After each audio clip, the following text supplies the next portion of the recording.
You know that guy.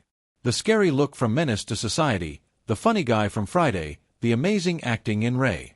Clifton Powell was in over 100 movies, became Hollywood's best side character actor, and then suddenly disappeared from our TVs. What happened to the guy who seemed like he couldn't be stopped? Here's what nobody's telling you. ABC News just said that Clifton Powell's punishment is done. But here's the crazy part that'll shock you. He was never found guilty of any crime. So, what punishment are they talking about? The answer includes a hotel room in New Orleans, a woman with scary claims, a $5 million divorce that left him with no money, a gambling problem that ate up everything, and Hollywood's darkest secret about how they really treat darker-skinned actors. This isn't just another famous person's sad story.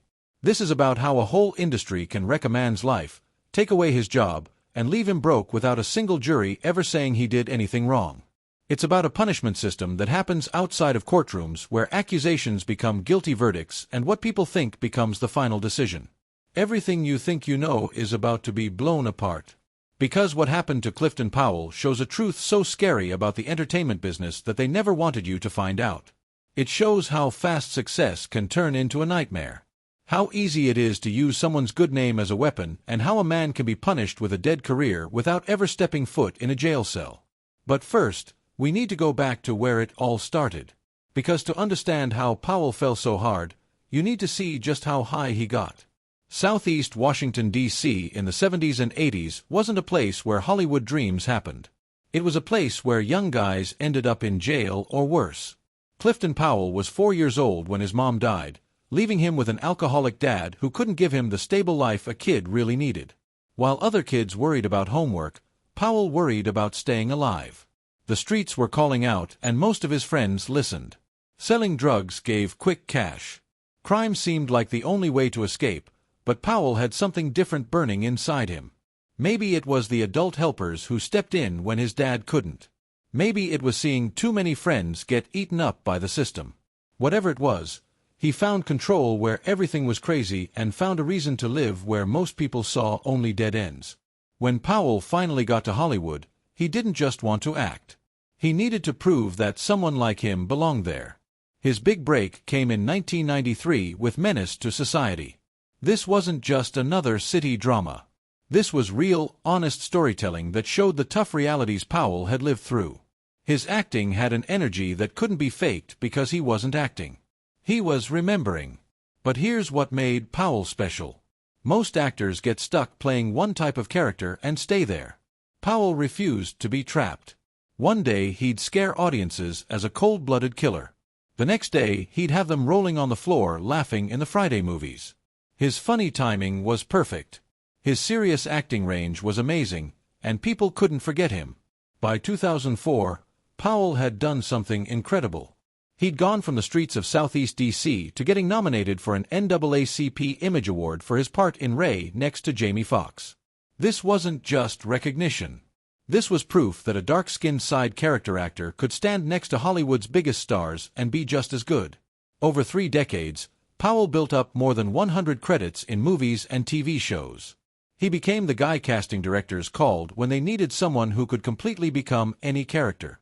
Bad guy, father figure, hustler, cop, it didn't matter. Powell delivered every single time. The numbers tell the story of his success, but they don't tell you about the price he was paying when cameras weren't around. Because while Powell was building his reputation one role at a time, problems were already working against him that he couldn't control. Problems that would eventually use his success itself as a weapon to tear him down. What happened next shows the dark truth about Hollywood that they never want you to see. August 2011, New Orleans, a hotel room. These 3 things would change Clifton Powell's life forever, and not in the way you might think. A woman using the name Kay Auntie Myers came forward with claims that sent shock waves through the entertainment business. She said that what started as something they both agreed to in a hotel room had crossed a line, becoming rough when she asked him to stop. The details were disturbing, the results were terrible, and the timing couldn't have been worse for Powell's career. Within hours, news sites like TMZ had picked up the story. The headlines were mean and showed no mercy. Overnight, the actor who'd made audiences laugh and cry for 3 decades was being painted in a totally different light. His name was now connected to one of the most serious claims a man can face. Powell's response was immediate and clear, through his representatives. He said the accusations were completely false and promised to use every legal way available to fight back. But here's the thing about accusations in the social media age. The damage starts the second they're made public, no matter if they're true or not. The original police investigation was dropped because there wasn't enough proof. Think about that for a moment. Police officers trained to build cases and find evidence couldn't find enough proof to keep going. But dismissal doesn't make headlines the same way accusations do. Myers wasn't finished. She filed a lawsuit asking for $75,000 in damages. This meant that even without criminal charges, Powell would stay trapped in a legal nightmare that could go on for years. He'd have to defend not just his freedom, but his reputation, his career, and his family's future. The entertainment industry's response was fast and brutal. Roles that Powell had already gotten started disappearing.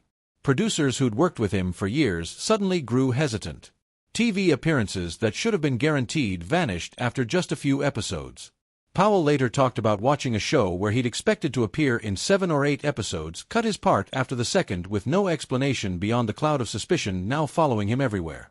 But the work losses weren't the worst part.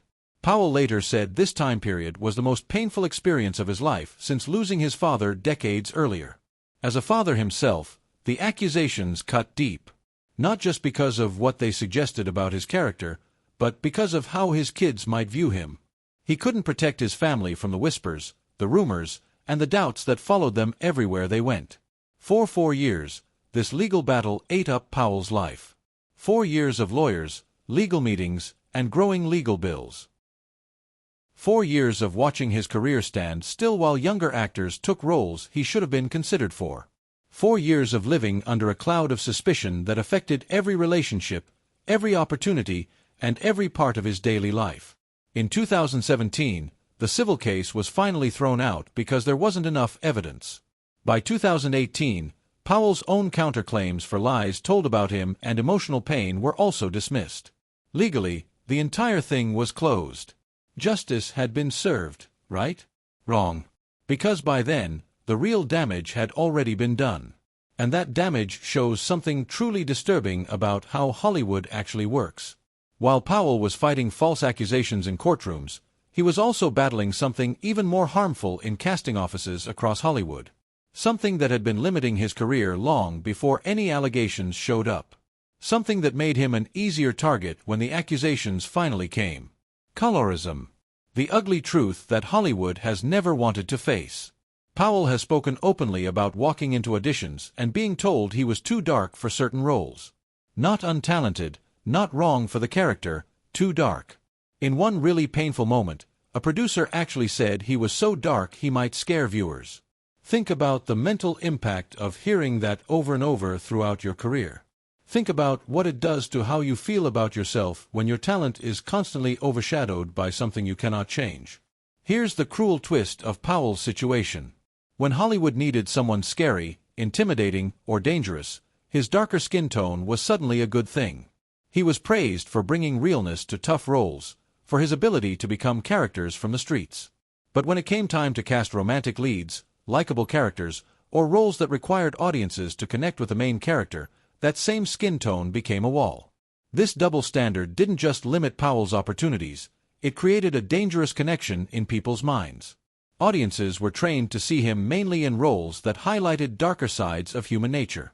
So when real-life accusations came out, it became easier for people to believe them because they'd already seen him play similar characters on screen. The unfair treatment wasn't always loud or obvious. Sometimes it hid behind industry language like market concerns, target demographics, or creative vision. These terms sound neutral and professional, but they often hide decisions based on prejudice. For Powell, this meant constantly fighting not just for specific roles, but for the basic right to be considered equally in the first place. Even within the black entertainment community, Powell saw damaging divisions. He found himself disagreeing with director Spike Lee.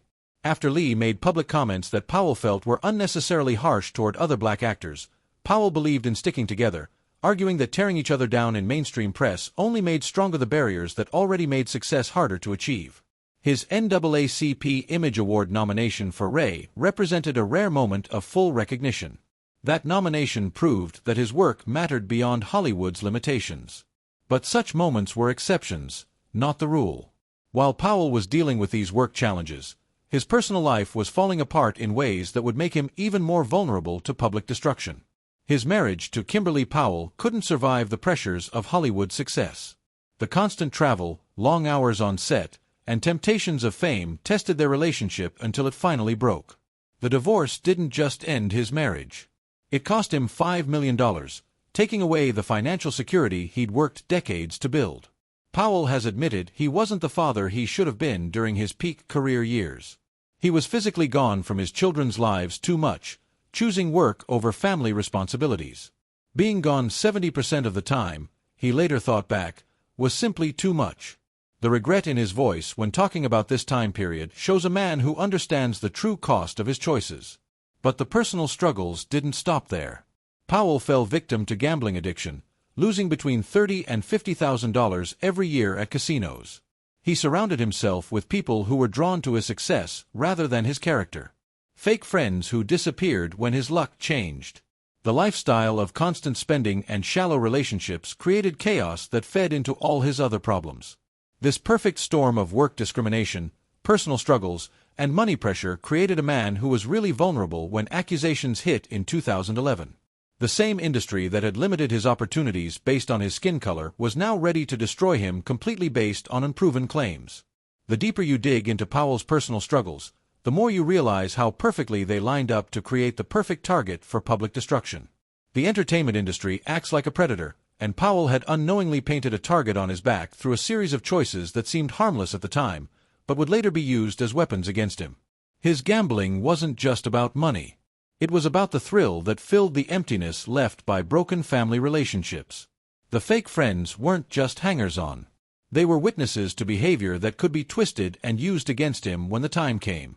His absence from his children's lives wasn't just poor parenting.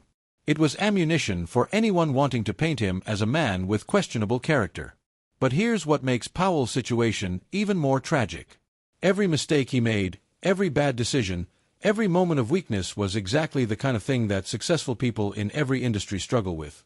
The difference is that when you're a celebrity, especially a black celebrity in Hollywood, your private struggles become public weaknesses.